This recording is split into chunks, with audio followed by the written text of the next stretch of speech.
daawadayaashada Soomaaliyeed waxa aad aragtaan sawirkan halka meesha ka muuqda oo ah mudane Faarax Cabdiqaadir oo dadka Soomaalida u yaqaanaan basaaska dawladda Itoobiya sidoo kale sawirkan waxa ka muuqda Generaal Gabriel Faarax Cabdiqaadir la hadlaya sawirkan oo kale dhinaca saxaafadda waxa loogu yeeraa sawirkii 100 milyan ee dollar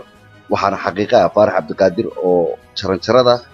shirkii hoolkii shirarka ee Turkiga kula hadlaya Gabriel waxaad arkaysaa Gabriel oo bahdilay oo marna wajiga Faarax Cabdiqaadir eegayn isagu farta si akhlaaq iyo bahdilaada farta ugu fiiqaya bal daawo adigoo raaliya sawirka iyo sida farta loogu taagiyo Faarax Cabdiqaadir oo ah basaaska dawladda Itoobiya dadka ay soo dhaxgaleen Faarax Cabdiqaadir hawsha loo diray ayuu qabsanaya waad aragtaa Faarax Cabdiqaadir uu naxariisan yahay uu dadka amar siinayo halkan isla wax ka muuqda Maxamed Cabdi Afe oo iyaga u shaqeeya laakiin inta badan Soomaalida waaliya oo ilaa dadkii wax ka qabsada Generaal Gabriel ayaa daba socda oo marna ku aamineen Maxamed Cabdi Afe inuu dadka Soomaaliyeed wax u sheego sidoo kale laba basaas oo dawladda Soomaaliyeed oo Itoobiya u shaqeeya ayay halka ka muuqda daawasho wacan